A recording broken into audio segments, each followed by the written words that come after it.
Irmãos, eu quero meditar com você hoje falar um pouco sobre oração. Nós pretendo terminar o culto 8h30, né? Ali pelo relógio aqui eu ainda tenho uns 20 minutos. Sobre algo muito importante para a sua vida de oração. E é algo assim que eu tenho vivido nesses últimos dias, depois desse monte de preocupação, fazendo campanha para comprar telha, para concluir ali, né, pagando os compromissos, fazendo conta, né? Existe algo muito importante quando você vai orar, tá? Porque enquanto muitos têm orações respondidas, outros passam anos e anos clamando por alguma coisa, tá? O que separa uma vida de oração vibrante de uma vida de oração estancada? Então, algumas coisas a gente pode aprender, tá? E vou te dizer uma coisa, olha, às vezes há um congresso de oração, estou estudando sobre oração. Eu vou te ensinar uma coisa, olha, pela experiência que eu tenho, não adianta você ficar lendo muito, indo atrás de seminário, de congresso, de conferência. Oração você só aprende praticando. Tá? É praticando, é na oração que você aprende a orar. Ore até aprender a orar, ore até orar com profundidade.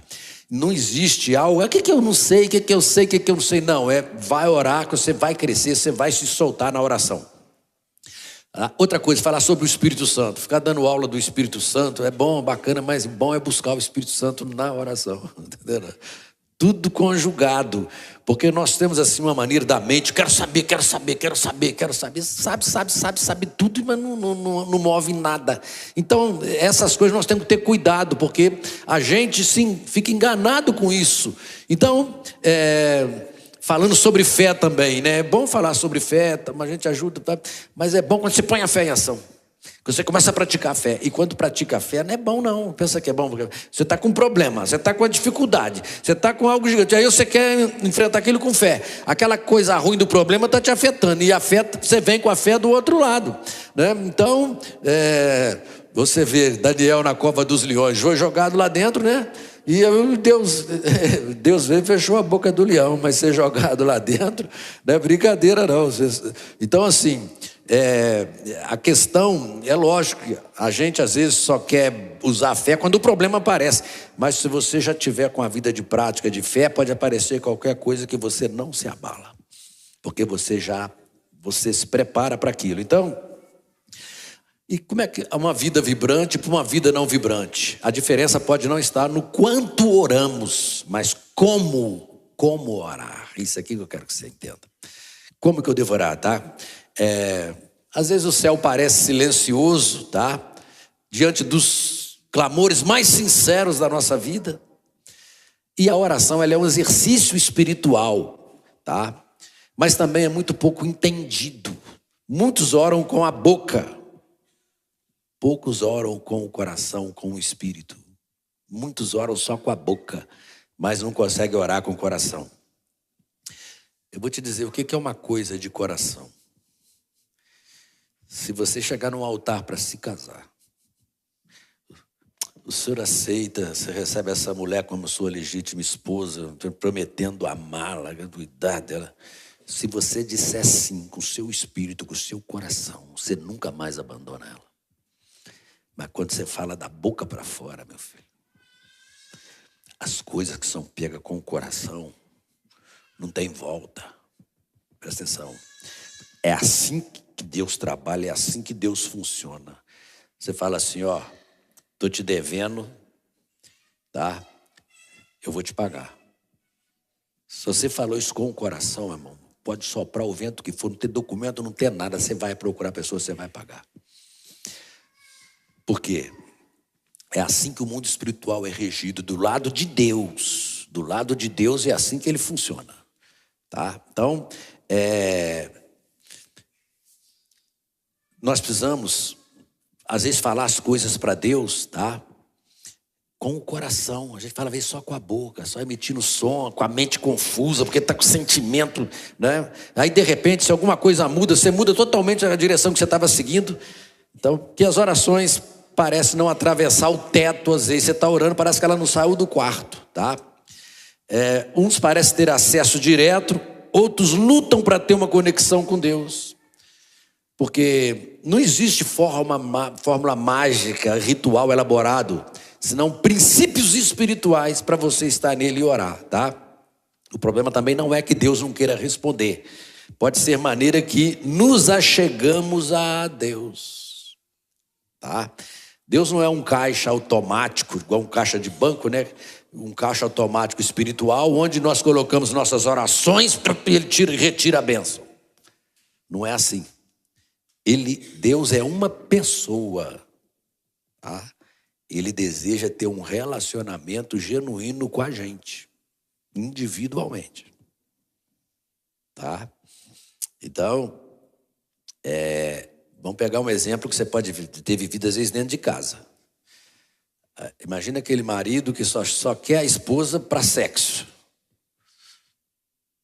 mas ele não tem um relacionamento com ela de conversa, sabe, de coração, de ter alma, de intimidade.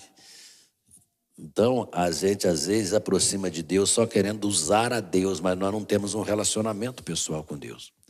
Essas coisas nós temos que policiar na nossa vida. Então, querido, olha, Ele deseja ter relacionamento com a gente. Deus quer ter comunhão. Quando fala é comunhão, tá? Então, vamos agora. Se você quer ter um tempo de qualidade com a sua esposa ou com um filho seu, você vai fazer isso no meio de todo mundo, no meio do dia a dia, da agitação? Não. Você quer fazer uma viagem, vai para um lugar reservado, né? Seu filho, você quer ter um tempo para você ficar tranquilo com ele ali, só vocês dois, para aquele momento ser proveitoso, ou até com os amigos mesmo. Olha, vamos reunir para fazer um churrasco, aí vamos para um lugar, fica ali, a gente todo mundo à vontade, tem aquele bastante proveito de comunhão naquele momento ali. Então, para ter uma conexão com Deus, a gente precisa também preparar o momento, preparar o lugar. Uma coisa é você viver assim, conectado com Deus. Outra é quando você fala, agora eu vou parar tudo, Deus. Eu vou desligar o mundo para ficar só eu e o Senhor. Eu vou desligar o mundo. Você nota lá em Lucas 5,16, por favor, coloque no telão. Olha o que Jesus fazia, sendo ele, olha, diz assim, olha, porém, ele se retirava para os desertos e ali orava. Quando fala deserto, é o lugar longe da agitação, não é para o lugar... Eu vou para o sol quente, na areia quente, para o sol me torturar e orando ali no meio. Não, não é isso. É um lugar deserto, é um lugar silencioso, um lugar tranquilo. Muita gente tem isso em casa, mas às vezes outros precisam se retirar. Essa casa que tem muita gente, eu fui criado numa família que tinha 8 filhos, né? E todo mundo falava alto, e a casa muito apertada. Você, dentro de um quarto, você não tinha privacidade nenhuma, porque tudo que se fala na casa, né? Então a gente às vezes tinha que vir para a igreja, esconder num cantinho, às vezes ir para um monte, separar um tempo ali, para poder tirar um tempo assim, sossegado com Deus. Então Jesus, ele se retirava para lugares solitários para orar, tá? Por que ele fazia isso? Porque para entregar o ser para Deus, porque necessidade de um esvaziamento interior.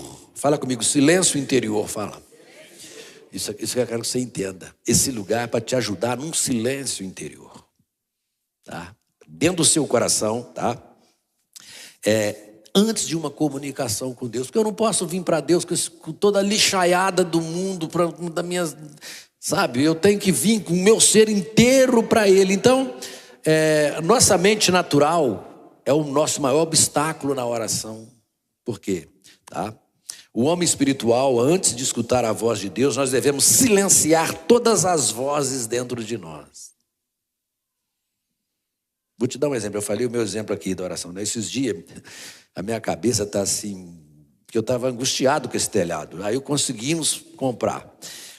Aí meu ser ficou muito preocupado para a gente resolver a questão do financeiro, depois a questão da compra, a questão de colocação. Isso agita. Então, quando eu ia orar, eu sentia que eu fechava o olho, eu via a telha. Fechava o olho, eu via. E eu notei, Senhor, nossa oração não está boa, meu Deus. Não é assim, eu não estou inteiro nisso aqui, sabe? Aquela coisa me sufocando, né? Preocupado. Então, nós devemos silenciar. Mas isso não é pecado. Não, não é pecado, mas eu não estou inteiro para Deus. Eu estou ali mais ou menos dividido. Então, esse esvaziamento não é só um exercício de concentração, senão uma entrega total do ser para Deus. Entregar. Então, pense, quantas vezes nós nos ajoelhamos para orar, né? A nossa mente divaga por preocupação de trabalho, família, dinheiro, ou planos, ou problemas para resolver. Isso eu estou falando de coisa séria, bacana, honesta, né? Imagine quando tem pecado oculto. Como é que você vai orar? Não tem jeito. Aí que não ora mesmo, cara. Aí o bicho aí acabou. Você só consegue orar se você for pro arrependimento. Aí depois você parte para outra dimensão. Então, porque Deus vê a gente do lado do avesso. Então, essa dispersão mental não é só uma distração momentânea. É símbolo de uma vida interior não rendida completamente a Deus. E é bom a gente, no dia a dia, ter paz com todos. Você ter paz com a sua esposa. Porque quando eu for orar, eu sei que não tem pendência nenhuma dela comigo. Porque Deus me cobra isso. Estar em paz com meus filhos, com meus irmãos da igreja, com meus credores. Tá? Tem que estar em paz, porque você vai orar, tem uma coisa te espetando. Você não está inteiro ali. Então, quando a gente está muito preocupado, a nossa mente é como um vaso de água turva, assim, como sujeira, tudo misturada na água, girando, né? E fica aquela coisa ali, tá? Então, essa água fica turva, é tipo aquela sujeira que está parada no fundo, porque tem algumas impurezas em nós. Mas quando a nossa mente está agitada, é como se aquilo tivesse tudo misturado dentro assim. E aí nós não estamos transparentes dentro do nosso coração. Somente quando essa água repousa, presta atenção, as impurezas vão para o fundo e aí começa a emergir uma claridade dentro do coração. Então, querido, olha, de modo similar, a nossa mente é diariamente ocupada por preocupações, pensamentos e desejos. E desejos, nem se fala, né? Então, precisamos nos aquietar diante de Deus para percebermos sua presença e escutar sua voz. É muito importante. E o que é que muda? Olha só.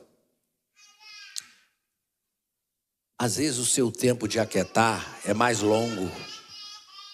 Aí você precisa de mais tempo para preparar para a oração. Tem gente que consegue aquietar mais rápido.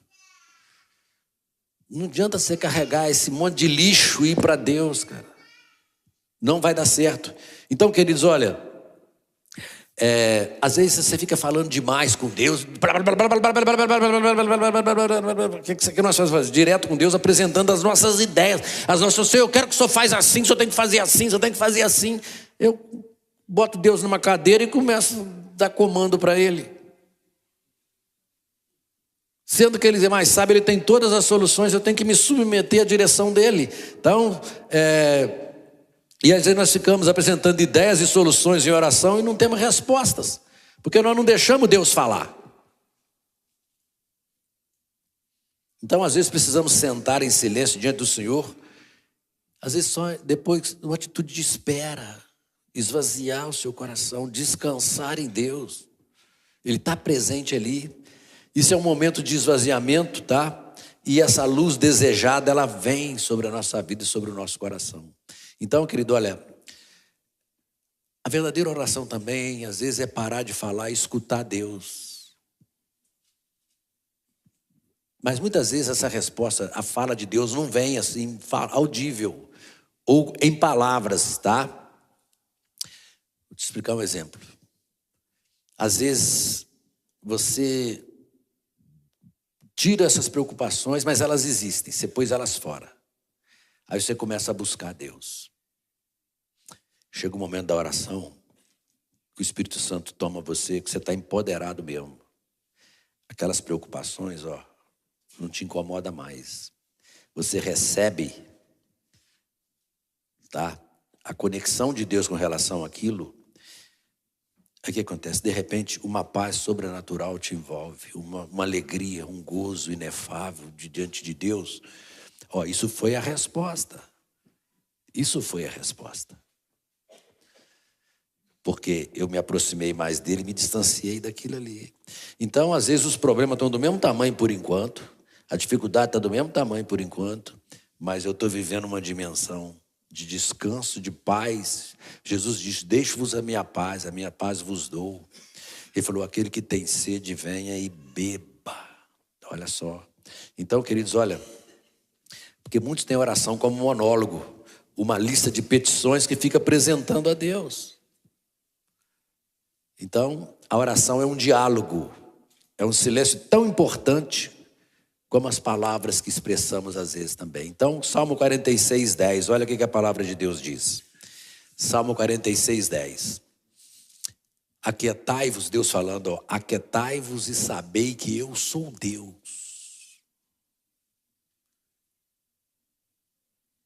A dificuldade nossa é entender como é que eu vou me aquietar tendo problema.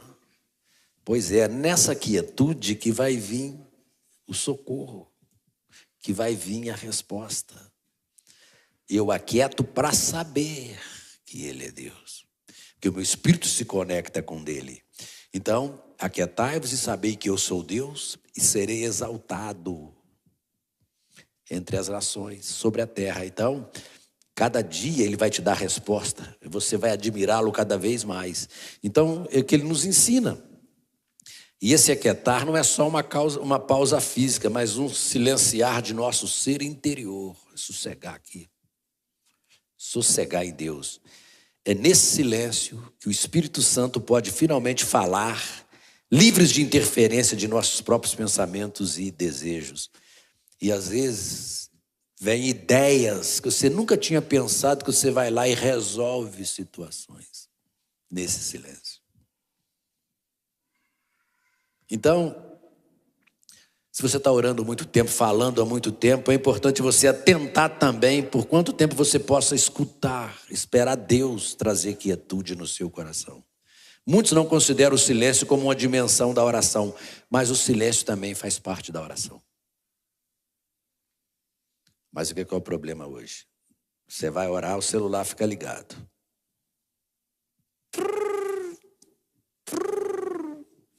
Aí você, deixa eu ver se eu vou atender ou não. Essa eu não vou atender, Senhor. Né? Eu quero ver se tu é bom mesmo, se tu consegue desligar teu celular 1 hora. Eu vi um vídeo no YouTube que eu achei muito engraçado. Um cara despedindo assim do outro e falando: obrigado, rapaz, você salvou minha vida, eu recuperei minha vida. Aí você não entende, né? Aí de repente vem um outro e fala: olha, eu vi o rapaz falando ali que ele está muito feliz que ele recuperou, foi viver a vida dele, recuperou a vida dele de novo. Eu quero também. Não, entra aí. Aí a hora que o cara entrou, né? Ele falou assim: me dá seu celular aí. Ele pôs o celular no chão e deu uma marretada nele. Falou: pode, agora vai embora, vai recuperar, vai viver sua vida agora. Então, porque o celular realmente, irmão, olha, misericórdia, tá? Assim, ó, às vezes eu tenho um certo controle, mas eu vejo gente que é o dia inteiro naquilo ali, irmão. Como é que você vai orar com um negócio desse? Não tem jeito, cara, sabe? Você lembra que antigamente só tinha o fixo? Entenderam? Todo mundo vivia em paz, todo mundo era feliz, né? Não, e tinha época que só tinha o orelhão, você tinha que ir lá comprar uma ficha, colocar lá, ligava. Não, e antes era carta, você escrevia uma carta, né? Aí você esperava 30, 40 dias a resposta daquela carta, todo tempo bom aquele, né? Era feliz e não sabia, né? E ficava com aquela esperança, aguardando. Você mandava uma carta para a namorada que estava em outra cidade, né? Aí você mandava aquela carta, fazia aquela carta de amor, né? Aí quando vê, ela respondia dizendo que já estava namorando o outro. Então, isso tudo acontecia também, não? Tinha aquelas coisas boas, mas estava longe, né? Então, as coisas que aconteciam. Quem não já viveu isso aí, né? Então, o que acontece? Olha, eu estou falando de um esvaziamento no coração, você ficar em paz, tá? E ter uma disciplina espiritual.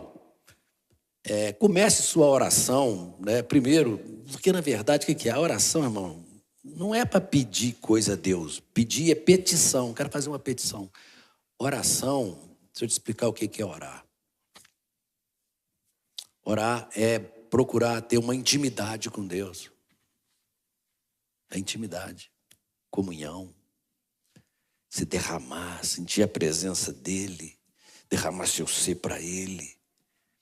Aí ali depois, Senhor, vê se dá para o Senhor fazer isso aí para mim, me ajuda aí. Mas essa comunhão primeiro.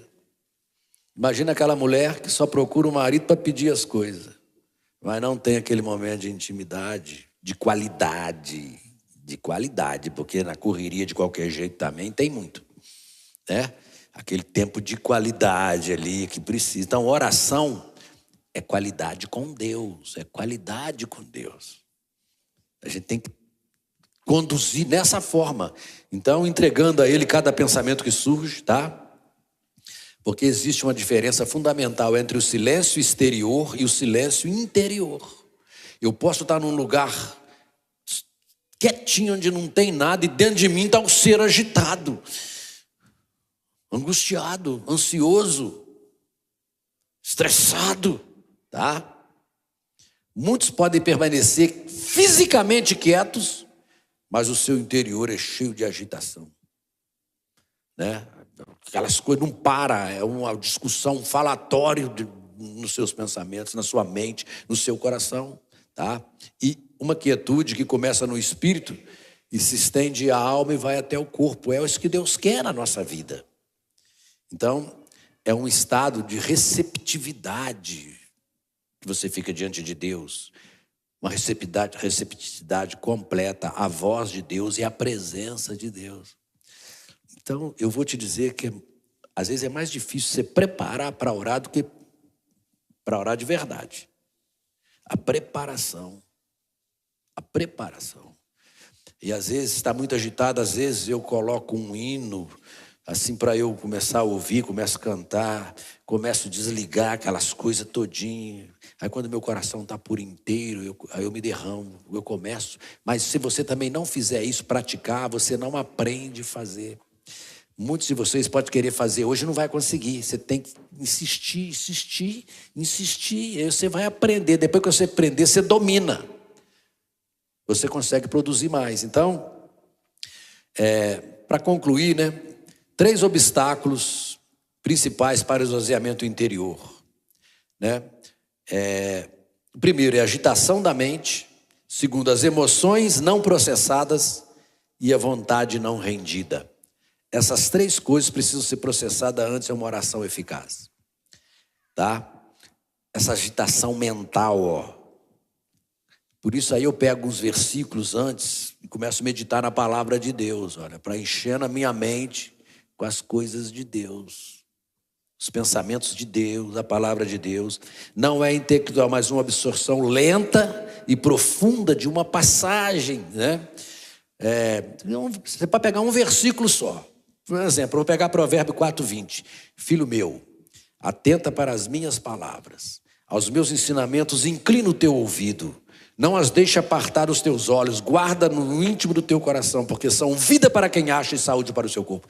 E você começa a pegar esse versículo e digerir ele, ruminar ele. Assim você começa a colocar, porque tem uma coisa maravilhosa. Se você começar a falar de história do Brasil, isso só entra no seu intelecto.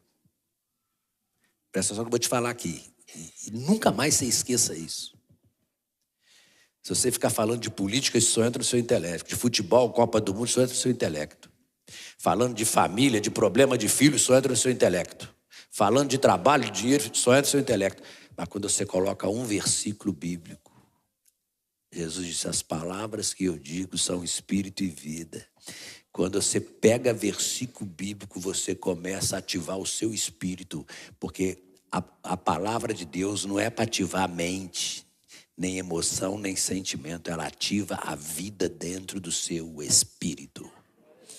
Prega aí. Qualquer um versículo que tu souber de cor, 2, 3, um salmo que você pega para ler, alimenta o teu espírito, alimenta o espírito. Presta atenção. É a única coisa que ativa o seu espírito, é a palavra de Deus. É por isso que as pessoas lidam tão pouco com ela. Porque gosta mais de emoção, né, de sensação. E não tem vida nisso. Então, queridos, olha, Meditar nas Escrituras acalma nossa mente e sintoniza com os pensamentos de Deus. Segundo, para aliviar com emoções não processadas. Olha, o que é emoção? É uma confissão, isso já te ajuda. Porque muitas pessoas quando vão orar, ficam reprimindo coisas. Não quero tocar nesse assunto. Reprimir sentimentos negativos, como ira, medo, ressentimento, crendo que eu vou superar isso, isso é mais espiritual. Não, filho, você tem que confessar isso.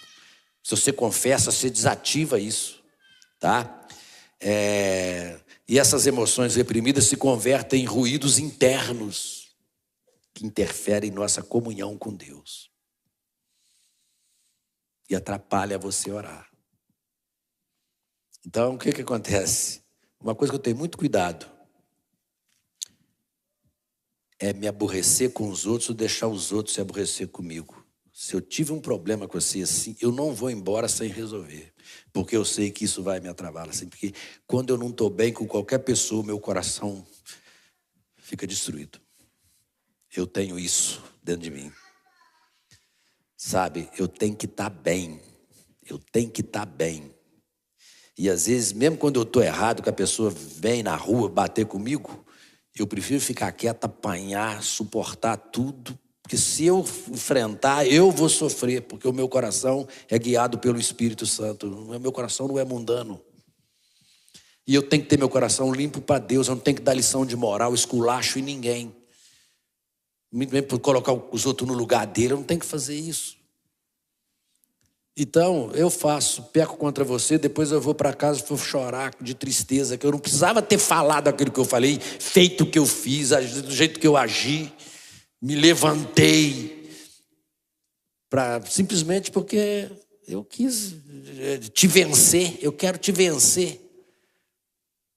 E quanto mais espiritual tu for ficando, é assim que você vai ser. Você não quer, entendeu? Você não faz o que você quer paz, você está buscando a paz do seu coração. Não quero ganhar guerra, não quero nada. Então, essas emoções reprimidas transformam em ruídos interior que interferem na sua comunhão com Deus. Por isso Tiago 5,16 diz: confessai, pois, os vossos pecados uns aos outros e orai uns pelos outros para seres curados. Muito pode, por sua eficácia, a súplica de um justo. Então, a gente procura sempre conversar, acertar, não deixar nada pendente, tá? Então essa cura emocional começa com o reconhecimento honesto do nosso interior. E por último, uma vontade não rendida a Deus. E quando falo em vontade, quero dizer o seguinte: não tem problema nenhum, quero fazer, estou com vontade de viajar. Deus não se opõe a isso. Estou com vontade de passear. Deus não se opõe. Estou com vontade de comer. Não. Agora estou com vontade de pecar. É essa vontade aí, ó. É vontade. Então, quando você aprende a submeter essa vontade a Deus nessa área de transgressão, tá? É que você está mais amadurecido, tá? Então, querido, olha, Jesus, quando estava no Getsemane, você falou: Pai, não seja como eu quero, mas seja feita a tua vontade, tá? Então ele prostrava o seu rosto em chão. E qual que é a vontade de Deus? Deus queria que ele fosse na cruz, cara. Olha, Deus não está pedindo tua vida, o seu sangue derramado. Por isso que ele fala: apresentai os vossos corpos como sacrifício vivo, santo, agradável a Deus. Esse é o culto, fala, esse é o vosso culto racional, culto inteligente. Esse é o culto inteligente. Apresentar o corpo como sacrifício vivo, santo e agradável a Deus. Esse é o culto inteligente. E a gente querendo, procurando um culto. E esses, às vezes, não faz. Então, queridos, olha, concluindo, essa rendição da vontade não é ser resignado passivamente, senão um alinhamento ativo com a vontade e o propósito de Deus. Senhor, vou andar contigo, vou te seguir, vou fazer o Senhor quer. É assim que a gente anda com Deus, tá? É você saber que Deus sabe o que é melhor para nós. Então, querido, olha, vamos ficar de pé então, né? Aplica isso na sua oração. Jesus falou assim, ó, tu quando orares, entra no teu quarto, no teu secreto. Ali se aquieta ali, filho, e começa. E o teu pai que te vê em secreto te recompensará publicamente. Então, o que eu queria que você aprendesse nisso aqui? Tempo de qualidade para Deus. Tempo de qualidade para Deus. Deus não entra nessa correria que você vive nela. Deus não tem, Ele não entra nisso. Tempo de qualidade para Deus. Tempo melhor para Deus do que para sua esposa, do que para o seu filho. Tá? Tempo de qualidade para Deus. Tempo de qualidade. Pai, em nome de Jesus, aprendemos nessa noite sobre esse silêncio interior. Essa quietude do coração. Onde nós devemos chegar com todo o nosso ser rendido a Ti. Porque é assim, Pai, que alegra o Teu coração, que o Senhor tem vontade de nos ter e nos ver. Pai, receba, Deus, as orações que temos feito ao Senhor. E pedimos ao Espírito Santo que nos ensine a orar, que nos ajude a orar. Porque a Tua palavra diz que nós não sabíamos orar como convém, mas o Espírito nos ajuda em nossas fraquezas. Porque segundo a vontade do Pai é que Ele intercede por nós. E nós queremos aprender a orar, Senhor. Nós queremos, ó Deus, ser cheio do Teu Espírito. Abençoa, Senhor. Despede-nos em paz para os nossos lares. Abençoa a nossa comunhão ali na festa. E esteja, Deus, confirmando, Senhor, a Tua bênção na nossa vida. Muito obrigado pelo Teu amor, pelo Teu cuidado, pela Tua proteção. E nos guarde, Deus. E nos abençoe. Abençoa nossa família, nossa casa, nossa descendência. Os sonhos, os projetos de vida, Pai. Curando, Deus, nossas feridas, nossas enfermidades, nossos traumas, nossas doenças. Que nós possamos estar plenos na Tua presença. É assim que nós oramos em nome de Jesus. Amém e amém. Que Deus abençoe você, né? Estamos despedidos, você fica à vontade aí, né? Convido você a passar ali na festa, ali para você conhecer também. Amém. Que Deus te abençoe. Quero ir mais fundo.